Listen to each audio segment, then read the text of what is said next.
Yeah.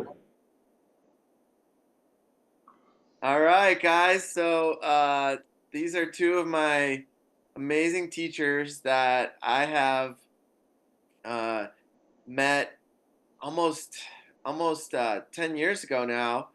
And I want to introduce uh, my dear friend Sam and my dear friend Wendy. We've had an amazing growing relationship over the last like 9 years or so. We met back in 2016 at a Reiki. It wasn't a Reiki conference, but I was there with my Reiki master, and we were. It was all types of energy healing modalities there. Do you guys remember the name of that event? It was a healing expo. Yeah, I know Healing that. Expo. Yeah. Yeah. Was it one of Greg's healing expos? Something. Yeah, probably Greg Yeah, Campese it was in had like a something big going on. conference room, and I was like, whatever they're doing is amazing. They're both such shining lights, and I love the harmony of how you both work together and the balance of the masculine and feminine. And it's been really inspiring for me. Your relationship has been a big inspiration for my relationships and for my current relationship, and so I'm really excited to dive into this. And basically, the topic today will be integrated energy therapy, which is what both of you have trained me in. We've um, gone on a journey from starting with the first level all the way to taking me and my father up to the teaching level, and Cool. it's been really cool to watch both of your journeys over these years. So it won't just be about integrated energy therapy. I'm sure we'll have lots of other topics of discussion, but I think we can start by just telling people what integrated energy therapy is and how it's impacted your lives and how you've made it basically the center of your focus in a lot of ways. Am I correct in saying that? Yeah, you are. That works well. So, integrated energy therapy was developed by Stephen Thayer, and the I guess the Earthbound parent company is called the Center of Being. And it's since been just a little bit of data, right? We'll kind of work into the nuts and bolts of it, but some of the data is Stephen since retired, and a wonderful woman, Barbara Stepniak, has stepped into an amazing leadership role as IET takes the next transformation of itself in supporting humanity. So, what is IET, Integrated Energy Therapy? It's essentially named for the angelic energy that is here to assist us and move through the earth. It is a form of energy that, similar to Reiki, goes so deep into the cells. The whole tagline of IET has been get the issues out of the tissues, right? Maybe many here who listen to this have heard the book The Body Keeps the Score, right? All the things that happen to us, there's imprints, there's memories, cellular memories from this life, from past lives, from events, and it can compound, and our energy can become stuck or slowed down, or just in some ways colored and distorted from what we may call our authentic ability to express. And of course, that's something we're constantly exploring into. But IT effectively is, I mean, there's a textbook definition, we can pull that out, but I'm going to use my learned definition of what it is in my life that I've seen work in Wendy's life, and we've gotten from working with others too as teachers and as practitioners. IT is this beautiful energy that supports us through our intention, amazing power of intention to shift, move, release, and clear energy so we can manifest more clearly, visualize more directly, embrace elements of our life's mission, and effectively transform ourselves in any moment of need because that's where it really matters the most, right? It's where the rubber meets the road, right? Boots on the ground. We look for tools that are going to be useful for us. We look for tools that we can learn how to master to achieve an outcome, to achieve an end.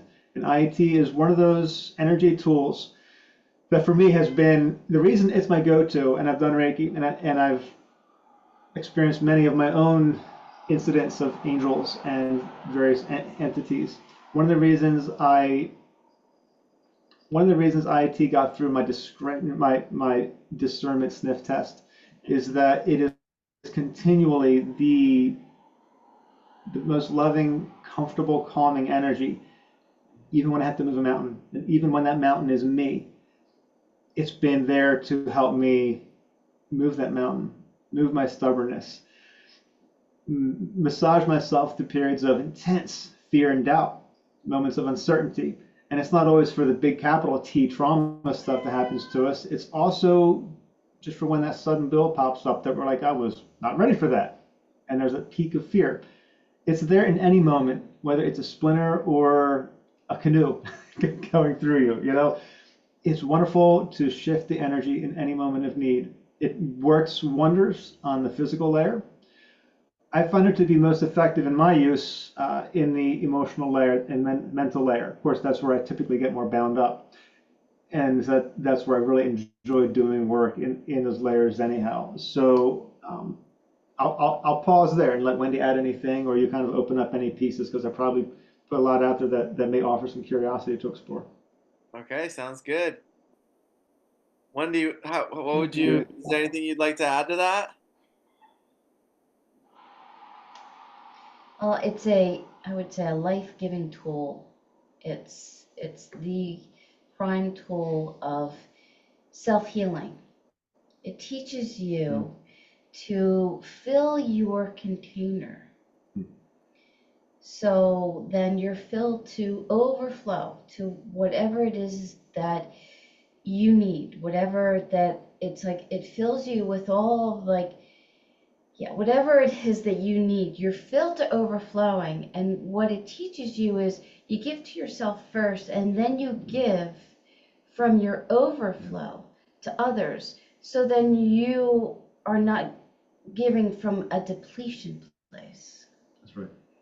And so you're filled with, right, the angelic energy, but you can also connect with something called the heart link, which is really the key to IET, and it's connecting your heart to not only to the angelic realm, but to the highest level divinity, whatever is perfect and right for you to connect with. It's like a heart to heart connection, the most powerful sacred connection. And so when you give from the place of gratitude, then you receive. And we always receive more than we give. And so it's receiving first for yourself, and then giving from that overflow. So again, it's, our mission, and what I've felt from IET my whole entire life is, it's about making self-love a way of life. And IET is just that. It really is such a powerful tool in your own journey of self-healing and self-discovery. Beautifully said. Beautifully said. Uh, what I usually explain to clients and patients when they ask what the difference is with other energy healing modalities, I usually say that I'm working through the aura, with the aura to clear that out, and I'm working with a team of angels to assist me with that. So I just I usually keep it short, sweet, and simple. Would you guys agree with that? I mean, I know that it's way bigger than that, but that's kind of like a very condensed way of saying it, right? It's a very fine way of saying it. Yeah, Yeah. yeah. Yeah, Simple is better. Simple and short is much better, especially in that setting. All right, in that teacher setting where we get to talk about the concepts and open some things up, there's a lot more room to breathe with the words. But in the prep for a setting, or when you're just offering a brief description, yours is perfect. Wendy will often say, "I could tell you all day long what it is, but the best way to know what it is to experience it." And that yeah, usually just gets people going, "Okay, yeah, the conversation done. Sign me up. Let's try it out." yeah. And one thing that I love is that you guys are in the room where we did all the training and all the healings that we did, and that's really powerful to have that be part of this video. And I'm really, really happy to be on here with you guys. And I mean, can you tell me a little bit? Maybe Wendy, you can start out by like how you found IET, what your journey's been with it, how it's impacted you personally, and then I'd love to hear from Sam as well, and with the same journey. Awesome. Thank you. Well, I going back to childhood, right? An empath, and I always would just look around the world, saying, "What is this place? What is my purpose?" And I would hear spirit, is this always this quiet, gentle voice, and I heard, "You're here to be a teacher of the heart," because I knew that I wanted to be a teacher, but I didn't want to be a teacher of the actual school system, because when I went into first grade, I said, "This is prison. This there's something wrong with this." I So can relate to I that. I could never see myself teaching in a building like that. So I just let it go, and I trusted the journey that, I would find and be guided to my purpose. And so I started off with the holistic healing arts when I was in my early 20s. So I became a massage therapist. So I did that for a year or two, and I decided, I want to learn some kind of energy modality to incorporate with the massage, because I knew that there was a lot more. I didn't want to just work with the body, but I wanted to work with the person's auric field and their spiritual layer and go really deep. And so I again would put it out to the universe. Okay, when the student is ready, the teacher will appear. And so I met this wonderful woman, Hannah Goodwin, and she became my Reiki master teacher. So I took all levels of Reiki with her. So I started to incorporate Reiki with my massage. Wonderful, great.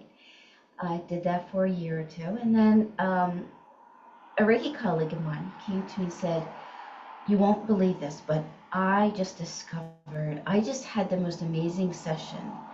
And it's called integrated energy therapy." And at that time, I was comfortable. I was comfortable with the Reiki and the massage, but she wouldn't let up. She says, "Listen, I'm just going to continuously nudge you until you go at least just get a session." And that is the energy of the angels too, right there. Right, exactly. So I decided, okay. And this gentleman, Stephen Thayer, lived about 45 minutes from me. So it was an easy drive to go see him and to have a session. And that was a turning point for me. I mean, I fell in deep love with this modality. I knew that this was my path and my soul's purpose. And that was, that was in 97. In 98, I learned the first 3 levels. And then in 2000, I learned the master instructor level. And then 2017, I became a trainer. I'm one of 40 trainers worldwide. IET is worldwide. And so, I've been teaching and seeing clients ever since. And so, it's like in my cells, it's in my being. This particular modality, it's just part of, I can't help but what I shared with you earlier about the heart link. When you fill yourself up, then you give that to others. So it's just an automatic for me. Wherever I go, I bless everybody with the integrated energy therapy, with the blessings of the angels. I can't help but heart link everybody and everything around me. So to know I'm passing on a blessing and giving them whatever it is that they need in whatever moment. And so it has absolutely been something that has helped me so much along my journey. So much. I found myself on like a 10-year journey of not really having my own sacred space, or somewhat being homeless, but I've always had a place to stay, always, had a full belly. And I would find myself when it was time to move on, I had my car. That's what I owned. I had my car. And I would just be in the car and I would just heart link and connect to say, okay, where do you want me next? So either my phone would ring or call this person, and I would do that, and that would be the next perfect place to go to. And so the integrated energy therapy, the guidance of the angels and my spirit guides were so present with me. And I would be in the spirit of grace during it all. I mean, it's a frightening thing to be like, okay, I have no clue where I'm going to go. Full surrender. Full surrender. Yeah. And it gave me such grace and such peace, but also there's a playfulness to it too. The angels love to play. So there's this curiosity and this playfulness that would feed me. And that's how I kept moving along and trusting I'll be in the perfect place. And I want to share with you one of the biggest gifts that the integrated energy therapy, the angels, has given me in my life. And they knew in my heart of hearts that being with and connecting and aligning with my beloved in this lifetime was really, one of my biggest soul's purpose.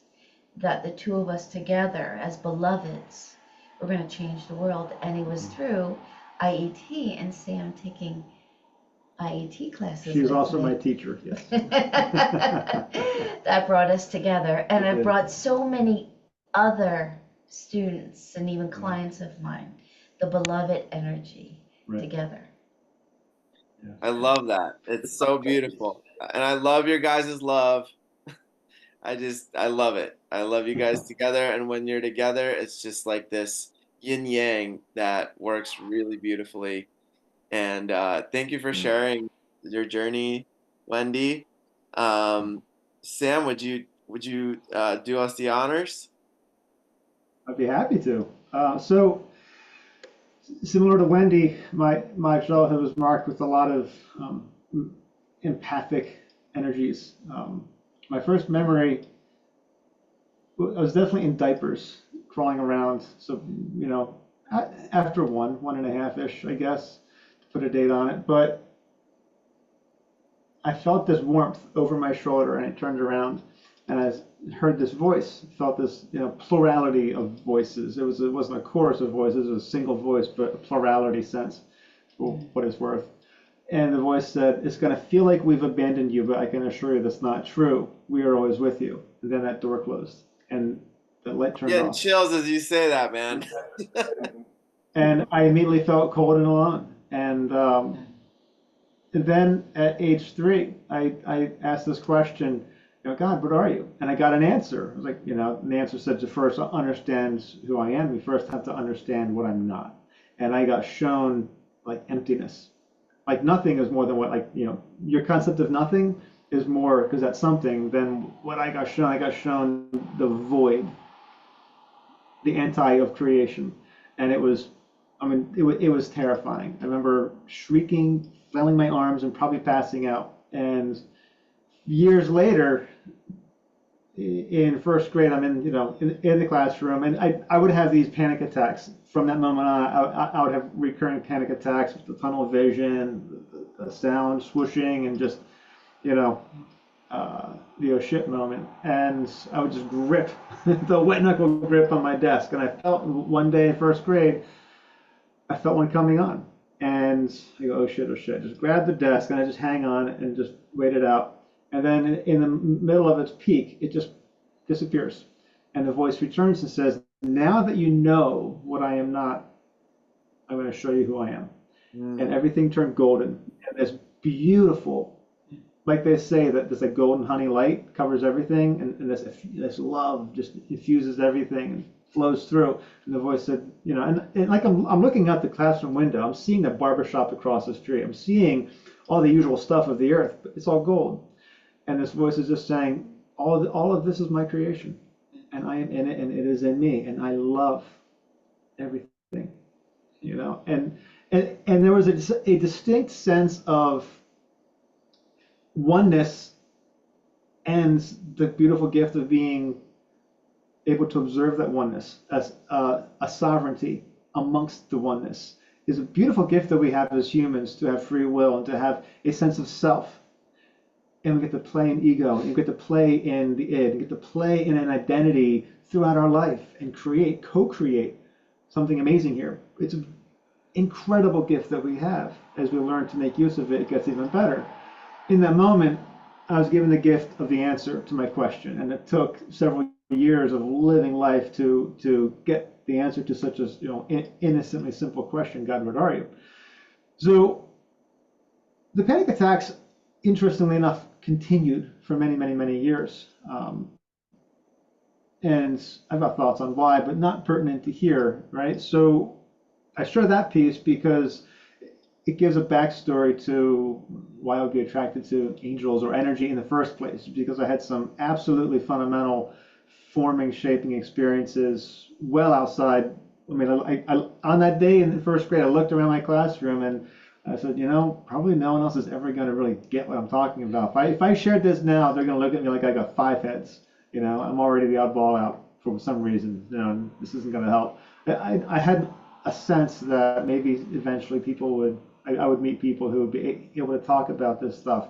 And slowly and surely I did. But growing up in the Catholic Church, there were some opportunities and some people. Mom took me to a theologian's talk on angels, actually, when I was 6 years old. And it was fascinating what the guy had to say about angels. They talk through flashes of light and where they are in the hierarchy of divinity, and they're here to serve and support us on our journey. We each have a special guardian angel. So I was surrounded by a culture that knew angels and talked about angels. There was the angel's prayer, the prayer to the guardian angel. So I had a relationship already with angels, and I would be able to, growing up, I would look at a person's body and just get a sense, as if my angel was telling me what was going on with them, not just in their body, but in their state of emotions, their mind, in their spirit, their soul. How were they? Were they struggling? Were they sad? Were they lonely? Tones, not details, but tones. And that was a gift I've always been present with. So when I was later in adult life, after many different wanderings and dead ends and blind turns and leaps of faith, I came to a point where I was in a job and getting a very clear message that it was time to leave all other jobs and focus solely on beginning my spiritual work. I believe I was 30, 32, 33 at the time. And I took a leap of faith. I'd known Wendi through some mutual friends a little bit. We'd met a few times. And we can go into that story a bit too, because it's a fun one. But I went to Wendi and I took my last paycheck, and I said, here, I want to take these classes after I had a session with her. Because I called her up thinking I was going to go into massage therapy, and I knew she did massage, because I knew about energy, but I didn't trust the world to know about energy at a level where I could speak to it and relate. And I wanted an income, so I wanted to pay bills and eat and all those fancy things. And so I called Wendi and said, hey, can you accredit me? I mean, I know we don't need licenses at this point in PA. Do you do that? She was like, well, no, but I do teach this thing called IET, and I do certifies, and you can, I can certify you, and you can go see your own clients. I'm like, well, that sounds interesting. Not what I want, but okay, I'll try it out. And my first session, I knew that what I had prayed for, I had been delivered to. I used to pray at the age of 12 for hands-on healing. I want to be able to, like the disciples, I want to be able to, because there's so much pain in the world, like needless amounts of pain, right? There must be some cure. There must be some grace available to us through which the pain in the world, not all of it, but the unnecessary pain can be alleviated. Right? Because yes, life requires some struggle and some grain, some strain. That's how we grow. Great. But I mean, like, there's lots of traumas and lots of terrible things that we don't have to walk with. And there must be some grace available to us. I want in. I want to be able to do that. And so it took about 20 years after I was praying for it to come into my life. But I got there. And in that one session with IET, I felt such tremendous. It was as if the pain that was in my heart that I'd been carrying around certain relationships and certain transitions in life had just been lifted up out of me, not taken away and removed, but transformed, surrendered, because my energy it wasn't like energy of mine was taken away. It was energy I'd been holding around memories and feelings and events. I was able to let go of the burdens, the burdensome aspect that my energy was creating, and the energy was returned to me, ready to be redirected in different ways. So it felt like freedom, and it felt like Christ was just there with me. And I left my body. It was a absolutely, for me, perfectly surreal experience. I got my intention and said, this is the thing to do. So trust it, go with it. Let the mind catch up on the understandings and how to talk about it. All that will come in time, but follow in faith this course. And it's been absolutely fantastic for everything I mentioned earlier. The small splinters and the big canoes through our guts. It works. And it works relentlessly. And I've never had, like, many people I've heard talk about the Reiki flu, where this, that Hertzheimer effect, where you're in such detox that you get the flu from it. And IET, I felt deeper clearings, but as IET calls it, healing without feeling. I've never had any kind of IET flu. It's blissful. The deeper the healing goes with IET, it's just blissful. There's almost the amount joy. Joy is a natural outcome of an IET session because joy is the energy of IET. It's that vibration, and it lifts us up too, and it lifts our conditions and our problems up to the problem where they can be solved. Because a problem, thank you, Einstein and many others. I'm sure he wasn't the first to say this, but he's famous for saying it. We cannot solve our problems on the same level we used to create them with the same level of thinking. IET elevates our soul, our energy, our minds, our beings up to the level of divinity, where we can see from a different perspective and feel from a different space and have new senses, where we can be remade in spirit as promised to us, and then bring that back down into this realm. And so that's a powerful transformation. And it can happen with any intention you want, whether it's to, nail that job interview, to go and get more pay, to provide more for your family. Great. A lot of people just say, I just want to feel better. Okay, great. You can do that too. I love more specific power, outcome-driven intentions, but hey, just feeling good's great too. It's soothing.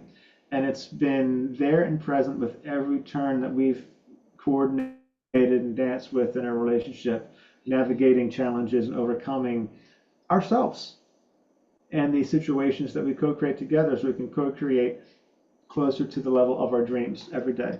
And it's been a beautiful, progressive, adaptive curve the entire way.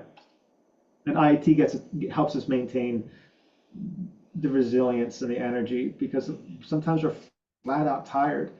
And to your point earlier, it flows through and feeds us. And when we need to show up and serve, even if we're both exhausted, and we are, it picks us up, it gives us the fuel, and we're usually uplifted, inspired, and energized by serving through IET.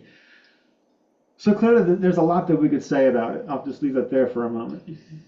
Yeah, well, thank you for sharing that, Sam. I mean, it's a beautiful journey you've had with it, and I think the three of us relate in a big way with being empaths and being so connected with the angelic realms in general. And that brings on the question of, like, a little sidetrack, like, how do the angels communicate with you guys on a personal level daily? I know for me, they communicate through numbers. And is there any particular angels that you're more connected with, like a master angel, if you want to call it that, or an angel that is leading and guiding the rest? Like for me, the two that I connect with daily is Archangel Ariel, and then I have my personal guardian angel, and they communicate through numbers. Like if I'm on my highest timeline, I see 777, for example. That's my personal like way of connecting to that realm. And then I'll get other angel numbers that are very specific to what I'm asking for, what I'm working through, and then those guide me. So, are there any other ways that, let's start with Wendi. Wendi, is there any ways that you connect? I know sometimes it's more subtle, sometimes it's more, every person has a different relationship. So, can you share a little bit about yours?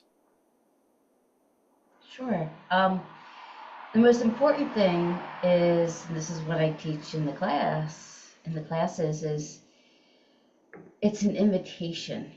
It's inviting in the angels to work with us and through us, guiding us, directing us, surrounding us, and protecting us. So, most important to invitation, as Sam could share a little bit about that. You had the experience of, oh, right, I can invite them in. And a great story about that. So it's an invitation. And even it's just like, okay, like, hey, yo, I need you to come in. So with integrated energy therapy, there's 9 specific healing angels in the energy field. And so there's not one in particular. I mean, I would say if I really had to pick one, it would be Angel Ariel, though they all have their own purpose. And so because I've been working with them, I have such a deep relationship with them. I know specifically which ones to call on when I need something specific. Like if I'm really moving through something that I'm afraid of, I'm calling on Archangel Michael. Right? He's going to help me to move through whatever fear, however scary it is. He just reminds me. Well, he's got the sword. He's got the magical sword, right? Right, exactly. And then there's Angel Sarah. And Angel Sarah is her nickname is the spiritual bulldozer. And so there's a heavy level of resistance and you can't seem to move through, and it's part of your soul's purpose to move through this. I always call on her to say, okay, you need to like open this up for me. She's kind of like a Ganesha. She's really great. Right? She's kind of like a Ganesha, right? Yeah, I would definitely say that. I mean, she's a great parking angel. So if we ever gonna go say like to New York or Center City, Philly, and parking usually it's like, yeah, you're never gonna get parking. No, I got Angel Sarah, and so the parking spot is literally right there for us. So she's great in that way. Like I like to play with her. She's really fun to play with. And she's responsive to play too. She's real responsive to play. And yeah, there was something I really needed to clear some heavy resistance, and I called upon her and nothing was happening. And so I just like called her out like, hey girlfriend, you call yourself an angel? You're not impressing me. And then it was like so fast, whatever that was, it came through and she was like, thank you. Like she really liked me to call her out. She's like, kind of gets in there. So yeah, I can't say it's one particular angel. It's whatever it is that I'm needing in that moment. And numbers are a great way that I get that connection, but also I get connection through songs, through music. I just get connections through just seeing something that I'm looking at through social media that just goes that. And it's like, wow. So it's not a one specific thing for me, if that helps. But again, the most important thing is the invitation, inviting them in. Okay, yeah, that's amazing. I totally agree. There's like limitless ways for sure, like for them to come in and communicate. The synchronicities I think is a big one too, right? Like just seeing, oh wow, okay, that just showed up. That's really clear that right there was what I was asking for. I asked for a sign. Very clearly, that's the sign, It's something inside myself that I can recognize when I see it, And can you, while we're on that topic, can you go over, like, you went over Angel Sarah, right? What you call upon her for, what you call Michael on for. What about the other seven? What do each one of them kind of carry in terms of what people could call them on for? Well, Angel Ariel is more of connecting you to your soul story, your soul essence, your soul's purpose. Like your higher self And almost? she's also, yeah, your higher self, but she's also connected to your root.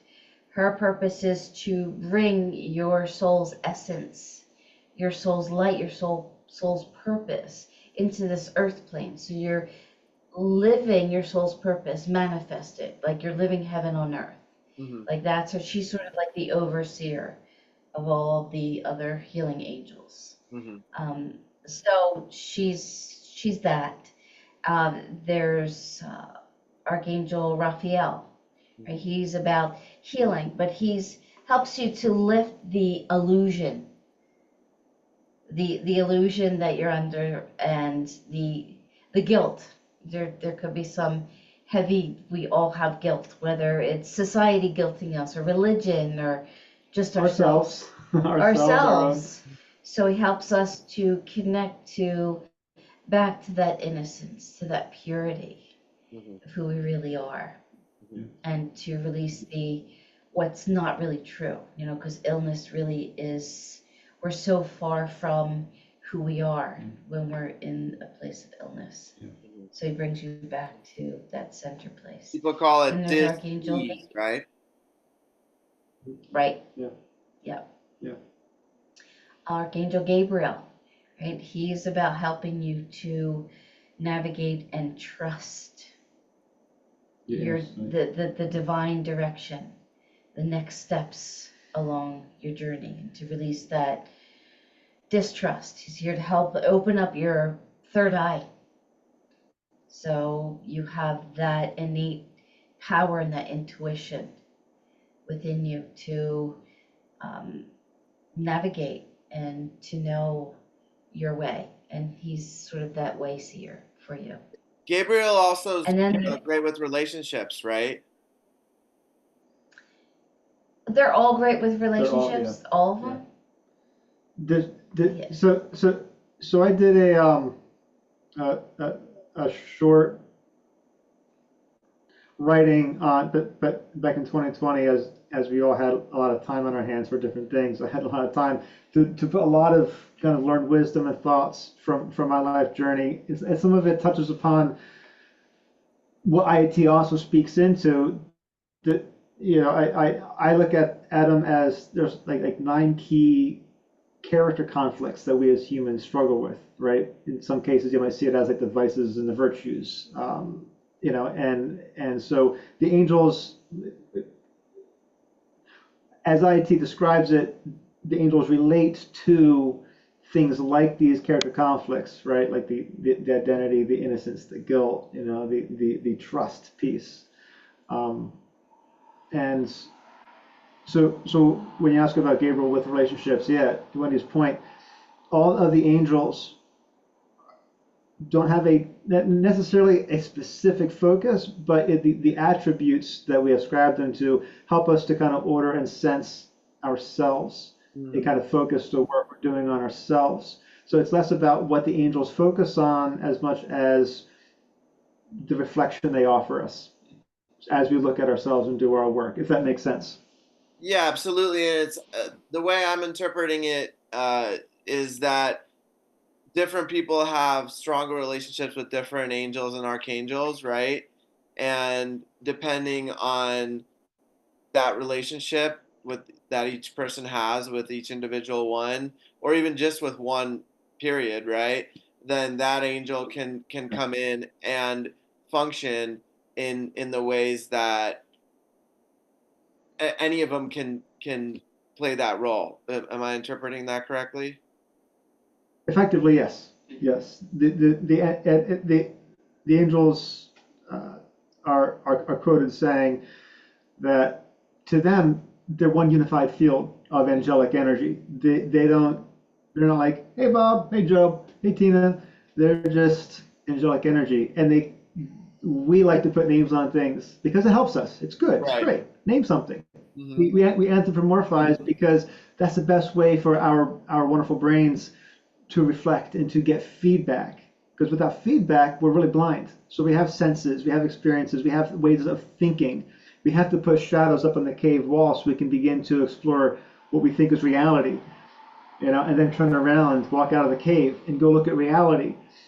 The angels are here to support us in ways where we otherwise might not have some feedback. They're beautiful mirrors, and they are also vehicles and messengers, deliverers of a divine grace as well. So it transcends just a conversation, and it does get into that transformation as well, where even without the words, there's this shifting if we're willing.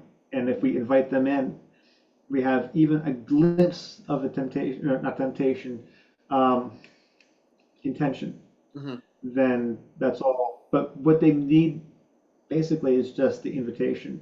They know our needs. They're on the sidelines going, bring us in. Hmm. Whatever your problem is, whether it's a relationship, whether it's fear, whether it's doubt, whether it's shame, guilt, innocence, whatever you're struggling with, whatever conflict you're in, just tag us in and we'll help you through it. You'll be doing, like, you have to lift the load and do the work, but you're going to be supercharged while you do it, and you're going to know that you're not alone, and it's going to feel as if you're being carried and lifted.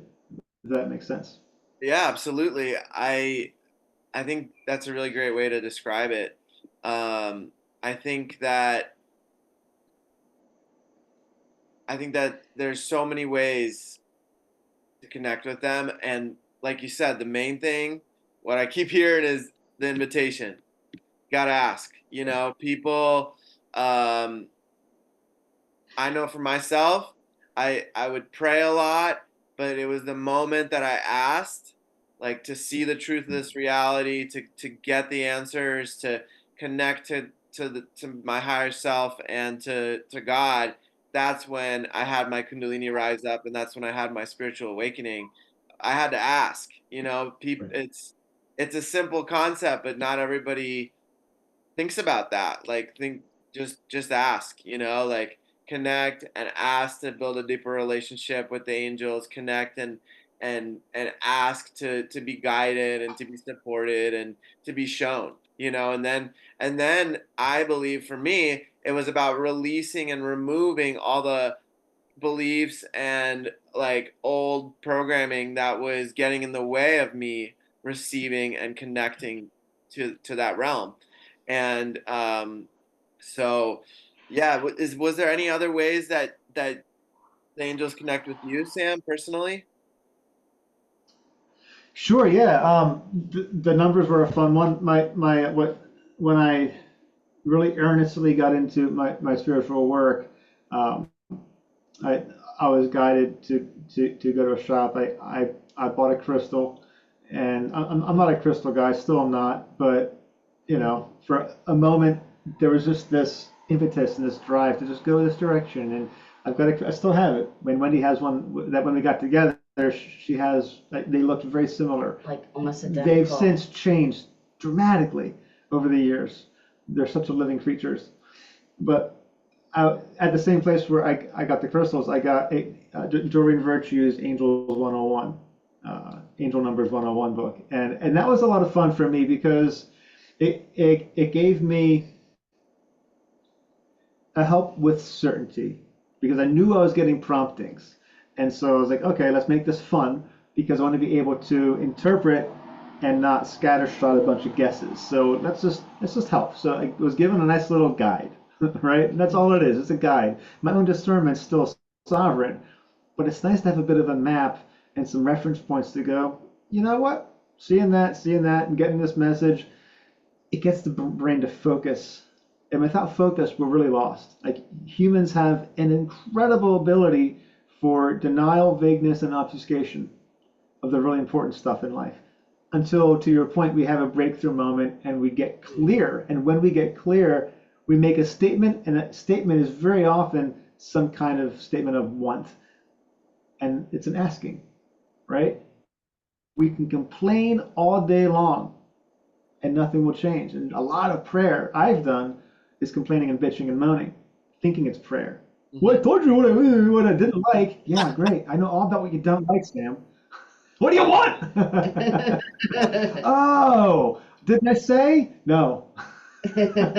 So, I was, the angels connect with me through many different ways. One of the ways I've learned to, it's like pioneering. We're living in a wonderful domestic society, and sometimes we're out in the wilds and woods. Great. When I say pioneering, it's like we have to read the sign. We have to learn to read the tale of the guidance we're giving, the trails of the energy, the timelines, all the different subtle maneuvers that we must make in our minds, our hearts, our guts, our bodies to discern what we might call our authentic direction, our best timeline, whatever word you might use for it. We're creatures of spirit in a body, and interpreting the world around us just through our five senses. We also have the sixth, and probably even more, where we learn to discern our senses.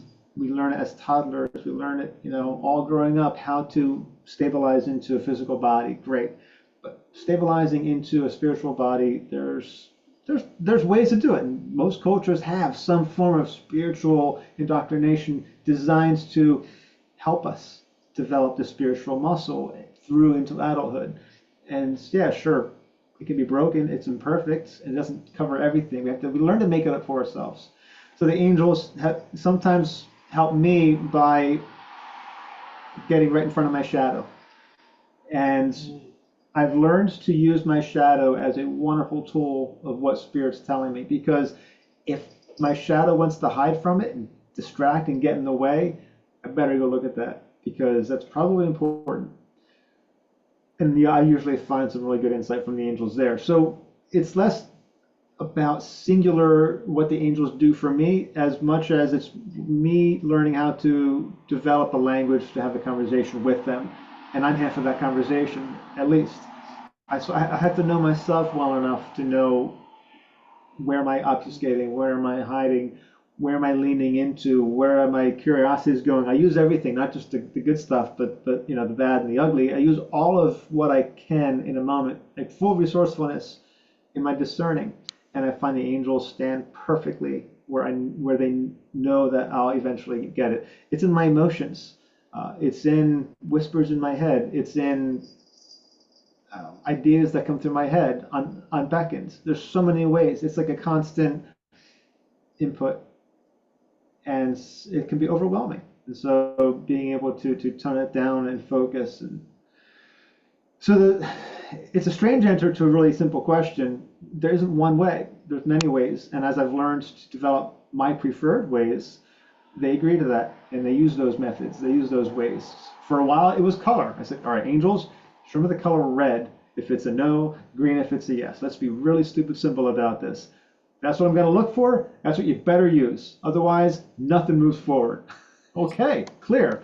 And that worked for a while. Cool. So pick it. There's a lot of freedom. We have free will. They want to work with us.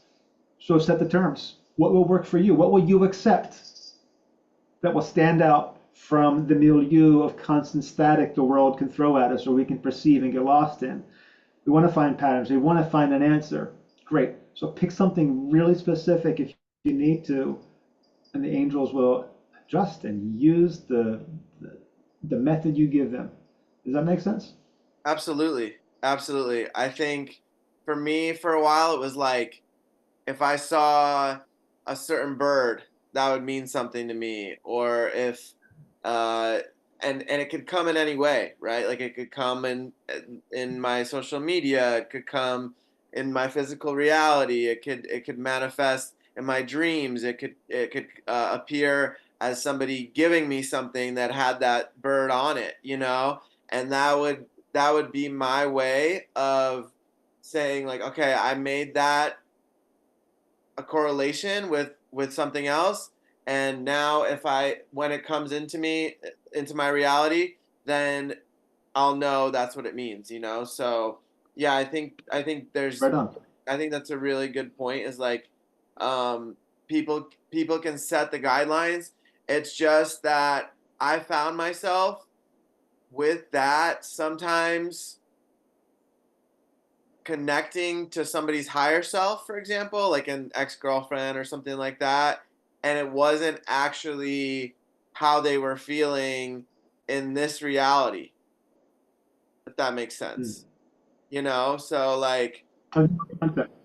there's like a discernment to the process as well, I believe. It's like, uh there has to be an inner knowing, but also a discernment of like, what is this coming from, like a place of lack inside me, right? Or is this like a higher message? You know what I mean? I think that was a bigger Yeah. discernment for me.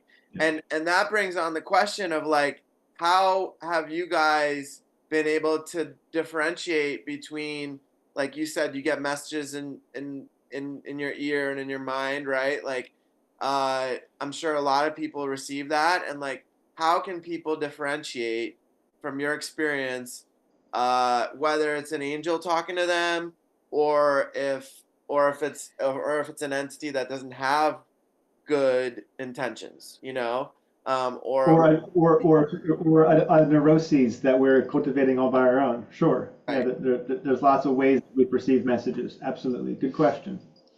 Your thoughts? Okay. In my own journey, I'm very suspicious and guarded and skeptical by nature, um, around my sovereignty and free will. And so I think I'll start answering this by saying a very, very simple bit of knowledge and information. We are sovereign. And so spirit must, all spirit, not the good only, even the bad spirit, must obey our will. Not that it's going to go fetch us coffee at a whim. But if we stand and draw down and say, no, you are not allowed in, great. We can shutter the curtains.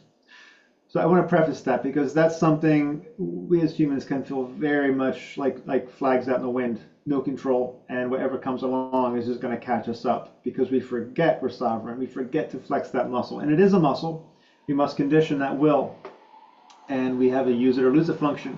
The less we assert ourselves, the harder we think it is.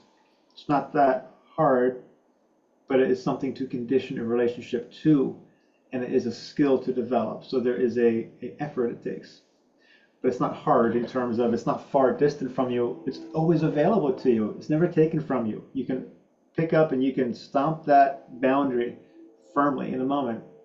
And so we often wait till we're pushed to it. So I state that because I think it's important to say before you even think about connecting to angels or energies, know that you are the one in charge of the relationship. You can shut the door. You cannot control them, but you can shut the door and stay protected in a given moment without fear of being taken over by them, right? They can't, it's like anything else. They have no power that you don't give them. If you give them the power, of course they're going to run you. Great. That's the same with any relationship, whether it's human to human or human to soul, human to spirit. So I just want to kind of preface that into the conversation too. So let's take the question again because I got a bit off a track on that one. So in your personal experience, when you're receiving messages and when you're receiving, like, you're hearing thoughts and things like that, how are you personally differentiating between, okay, this is an angel, or this is one of my other guides, or this is potentially, I have my guard down potentially, right? And this is some other entity or being, trying to give me other thoughts or ideas to fulfill their own agenda. Cool. Yeah, yeah, again, great question. Thanks for reframing it. because I attenuated my thermostat. I I lived with that question. Um, I lived with my skepticism and not my distrust. Skepticism and distrust are different things. Skepticism is you look at something with an eye of refinement and proof. You want to know it Mhm. and let it in by degrees. You want to explore it by degrees with the mind to challenge. Okay, is what I mean by skepticism. A mind to challenge, a soul to challenge. And I let things in slowly.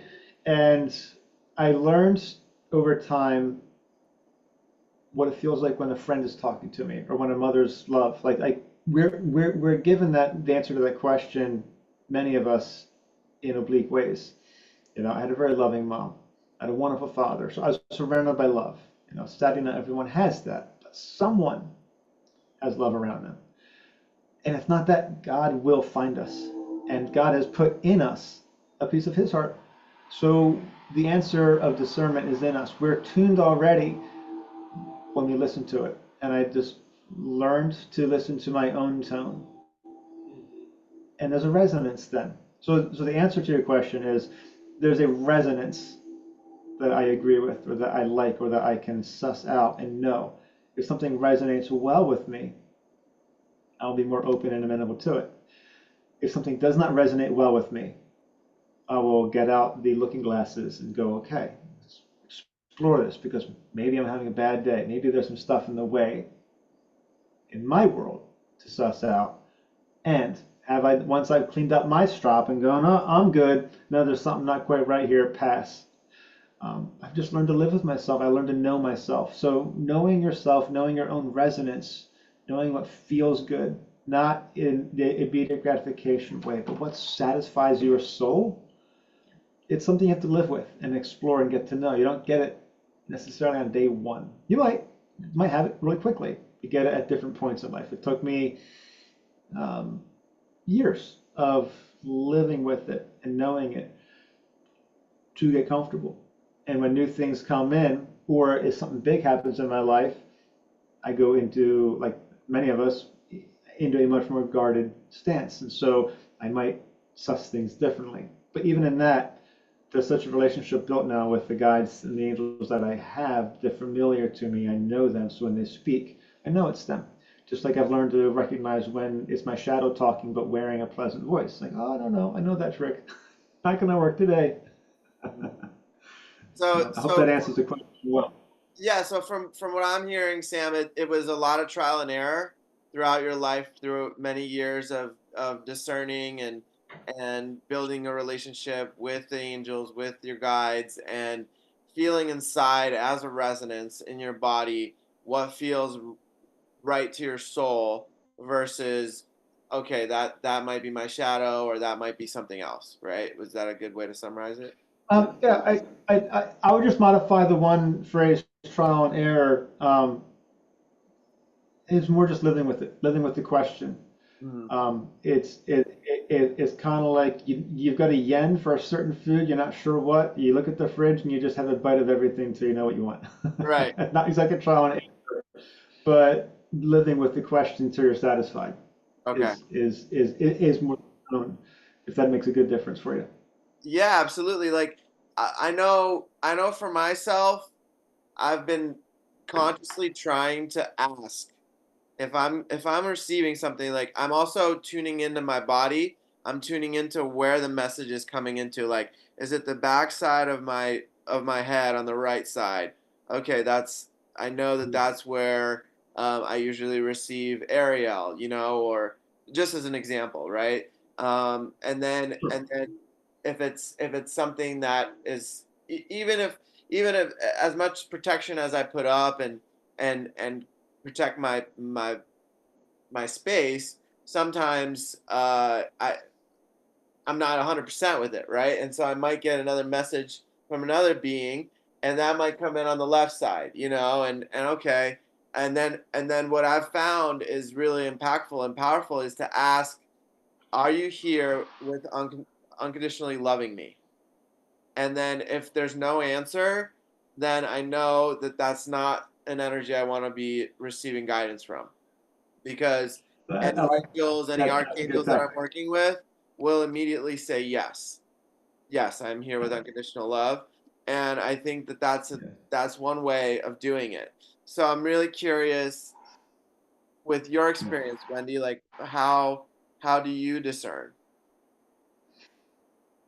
Mhm. Yeah, I would just say I agree a lot with what Sam had said. It's using discernment, which is a muscle to build. It takes years. Um, so my primary way of being is kinesthetic. So it for me, it's a feeling. Mm-hmm. If it feels good, if it feels warm and fuzzy, if I feel just a peace and a grace, I know it's spirit. But if something just doesn't feel right, it just kind of gives me shivers, or all of a sudden I just feel constricted, then I know it's not of the light. And I ask, who is this? What's your intention? Because that is like a clear universal, law. Ask and you shall receive. Knock on the door will open. Seek and you shall find. Right. So you ask, and we're sovereign beings. So if you ask, then um, it has to answer. Or if it's not that, it will go off. I also do this thing where, especially out in public, I want to make sure my heart is wide open and that I'm spreading my heart's love, kind of like the Care Bear stare. I can really relate to that. You are kind That's of like just the human Care what Bear. I've done. So what I've totally. Um, but I learned from this gentleman, his name Dave the Mystic, who's a retired rocket scientist, and he helps people with clearing like entities and connecting to your soul purpose. Wonderful, Cool, loving man. man. Cool, man. And he taught me something really fun to use. And it's imagine yourself inside of a disco ball, right? You know what a disco ball is? It's like all those little pieces of mirrors, right? But there's openings. So it's like surround yourself in that. And so what it is you are just putting out the mirror for every being to have a reflection of themselves. You're just mirroring to them who they are, Mm-hmm. right? And this is, what I do as a teacher. I'm just a mirror to shine the light on who you are and all parts of you. So it's that mirroring that if it's not of the light, they cannot see the reflect, like they will off the other direction. Mm-hmm. They can't handle seeing their own reflection. So it's a way of kind of deterring any energy that is not of the light. Mm-hmm. But just say, here you are, let me just show you who you are. Right. Right. So Yeah, thank you for explaining I that. do that. That's a really good way. And I think I know in my experience growing up, I had this belief or thought that if I'm using my imagination, then it's not real. But the older I get, the more that I learn, I I recognize that imagination is everything. It's how we're creating our reality, how we're making the choices we're making. And in order to protect ourselves energetically, we have imagination is just I believe it's a word, right, to describe something way bigger. It's just a word that we like describes to me like how I'm seeing things, how I'm seeing this reality, how I can call upon protection, energetic protection, for example, around myself at any moment, anywhere I am in the world, no matter how dense the energy may feel in my body, no matter how challenging the circumstances may be, right? Whether it's people on substances or any of that, right? Like I can still use and connect to that part of myself, and then from there create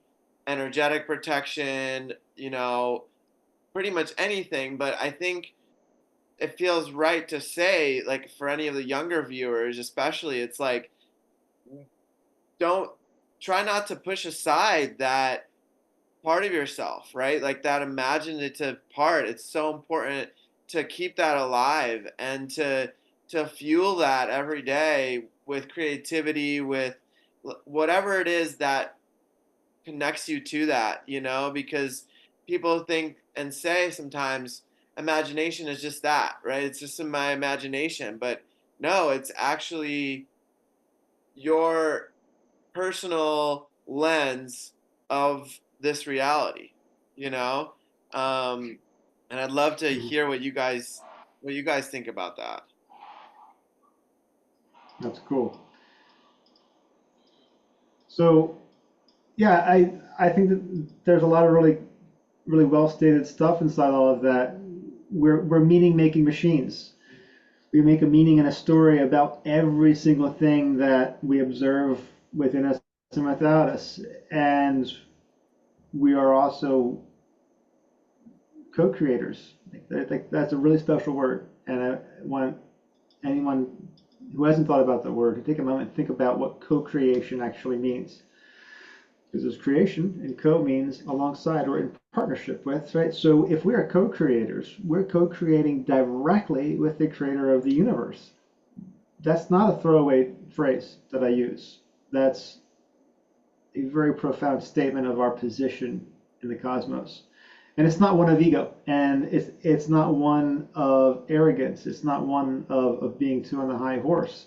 You know, there is a rightness, there is a truth in it. And when we embrace all that that implies, and it implies quite a bit, we begin to see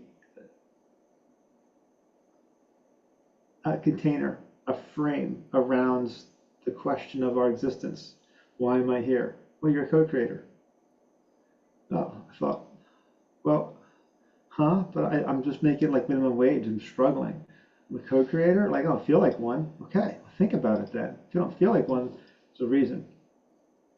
Because maybe it never got presented to you, or maybe like it's not a common thing that we get built up into. We don't get built up into being co-creators. We get built down into being slaves to work and serve a system. We're in the matrix if we choose to be, or we can be in the world, not of the world, outside of it, in a different state up here and in our hearts here.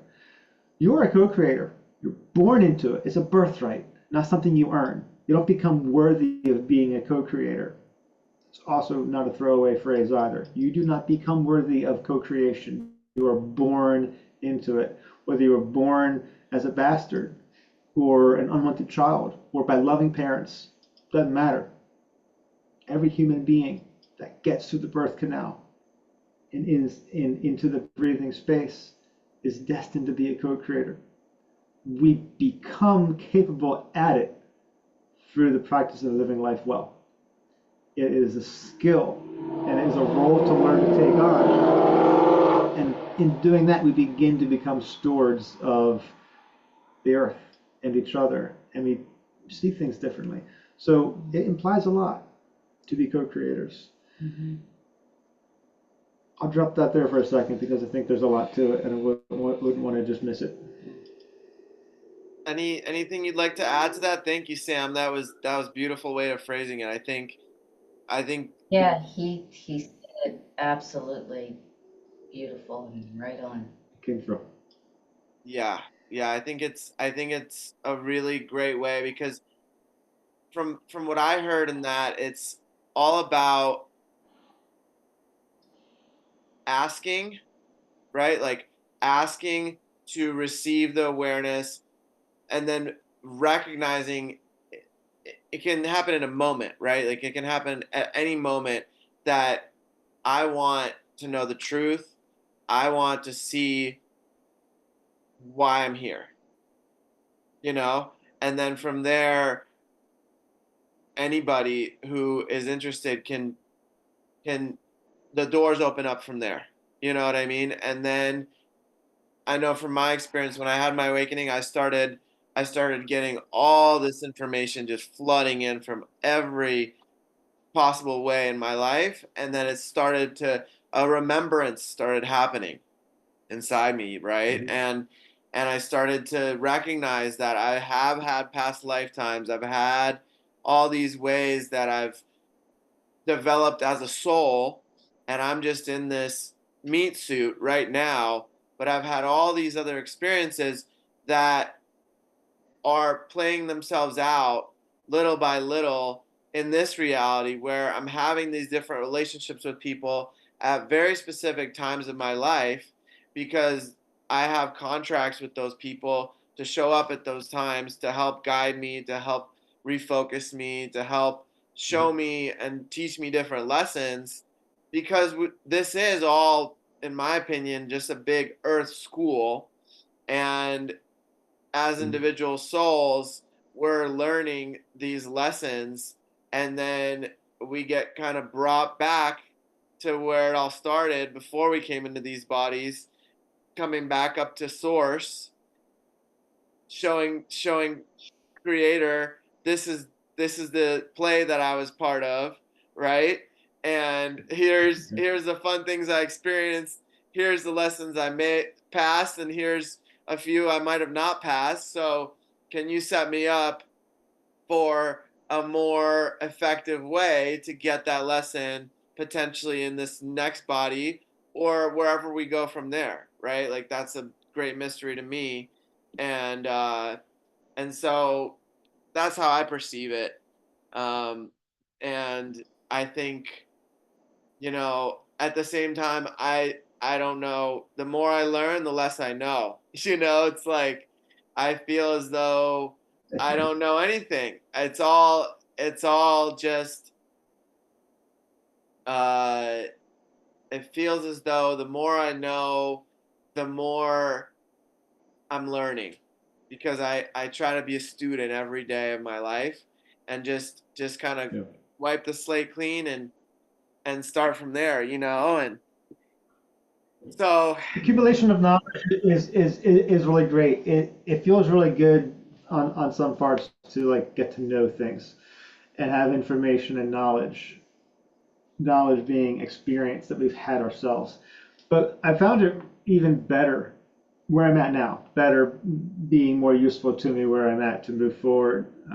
Not in like a qualitative state, but I much rather prefer to have really interesting, curious, invoking questions more than truths I walk around with anymore. right, Truths are great situationally. Wonderful. I've got a bunch of them. I can rely on truths to get me through a lot of things because many things are conditionally true and can also be seemingly juxtaposed. So it's good, and there are very few capital T truths, right?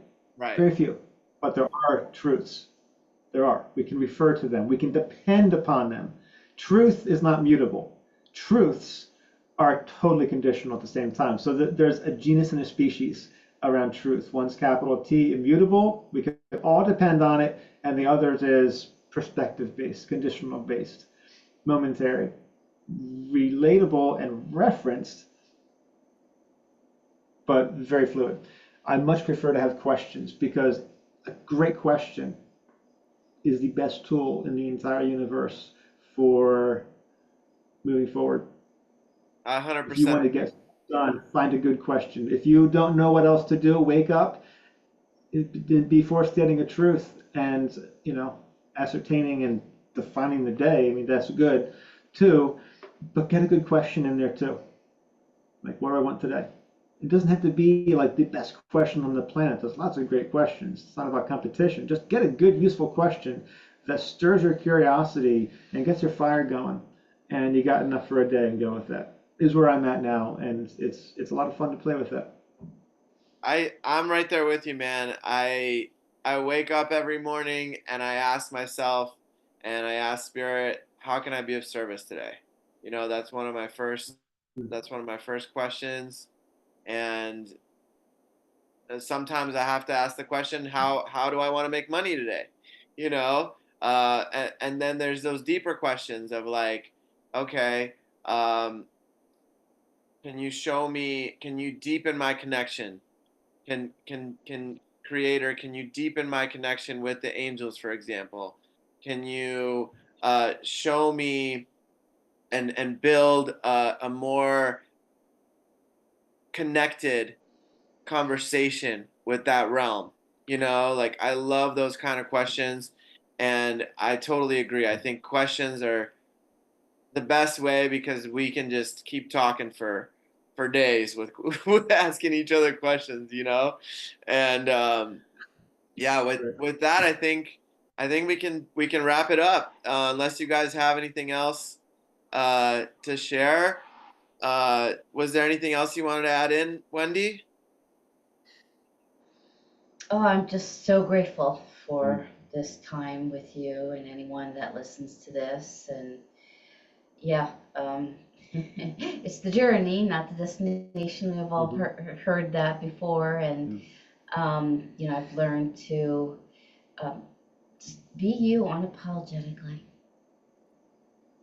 You are a Yeah, living shine it all. example of that for sure, and I love that about you, both of you. You know, you guys are so authentic. You've done a lot of work to take off any masks, and that's what I love about you guys so much is that you're super authentic, super loving humans. It's been such a pleasure to chat with you guys. It feels like we just skimmed the surface. There's so much Oh more yeah. to talk about, and I'm sure we'll have a part So much two more. down the road. And one thing I wanted to just acknowledge you, Sam, in is you were one of the first people in my life to invite me to Sweat Lodge, Mm.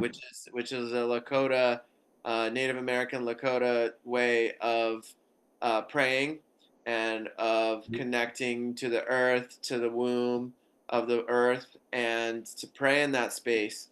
And since the first day that you and I sat in Sweat Lodge, I think it was with your uncle, right? Correct. Correct. Yeah, that's opened my life to that part of my journey as well. And I'm the next person I'm interviewing actually is gonna be my Lakota teacher, and so it'll be really Awesome. beautiful to share that journey and to learn from her as well. So I just wanted to That's acknowledge very cool. Sam, yeah, for connecting me into that world and showing me like a way of praying that has been my preferred way of praying because I can be on the earth, like physically on the ground inside of a sweat lodge, which is built out of branches, which represent like there's so much representation inside there, but it's kind of like the ribs of the earth and the womb, and then sitting inside that and connecting to spirit and praying um, for the earth, for the children, for our families, for whatever we need in our lives. And I wanted to thank you for that and acknowledge you for that as well, Sam. Oh, my pleasure, man. It was really cool hearing your dad sing that Cossack fighting song in there. It was such a fun experience. My uncle and I still talk about that. That was really powerful. Yeah, my dad. I've never heard him sing that song. My dad was born and raised in Russia, and he sang this Kozak song, and it was like from his soul, you know. Like I'd never heard him sing It it, was and he just hit it that day, you know. He just went for it. And good, I was good. I was like, whoa, where did that come from, you know? I don't know, man. I felt like there were 80 of those guys in there singing it in chorus. There was such a power coming through him. Yeah, he really showed us some of his beauty that day. Your father has such a wild, wonderful, beautiful spirit to him, and I love getting to see it every time I get to be with him or talk with him. So please tell him, give him our best. I would love to, if I may, just say one last thing in closing. 21, who maybe watching this down the road, who's going it alone, who's in a stubborn place or in a shy place or the shameful place in the shadow where they feel like we're all living a life of mystery and wonder that's not available to you. I want to speak to those people who may be present and say, I used to feel that way too. I lived most of my life in the shadows on the sidelines, hiding behind plants at parties because I didn't know how to be alone and feel like I belonged and relate to anybody. Um, Magic and wonder is part of it, but the human journey is full of the good, the bad, the ugly, and a hell of a lot of the indifferent. And a lot of the indifference we learn to engender within ourselves. So don't be indifferent to yourself. Reach out, reach out to someone. One of the most powerful choices I made, among many, was to have a mentor, someone who knew how to live well at the level of living I wanted to be at. And I will always have a mentor. I have a mentor now, and it's worth every investment of time, energy, and pennies to go into it. Don't go it alone. You don't have to. And if you think you need to, really think twice about that because you don't have to. And you'll get there a lot faster and you'll get there a lot more joyfully. Don't go it alone. There's no reason. So Absolutely. thanks. I just want to put that one.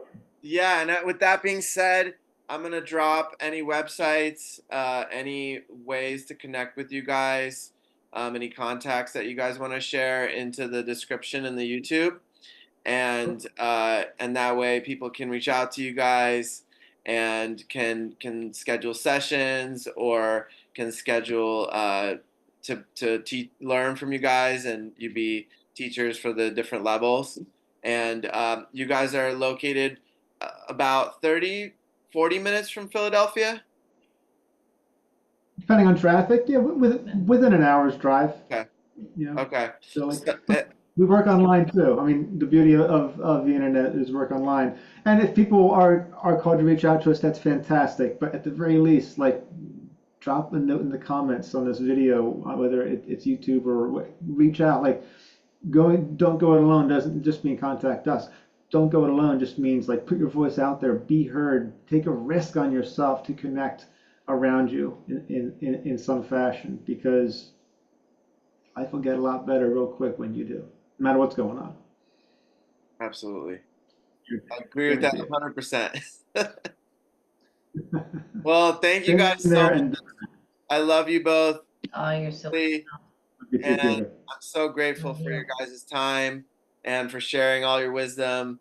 And I'm sure we'll do this again in the future. So until then, take care, guys. And I'm gonna stop the recording now. Love you guys.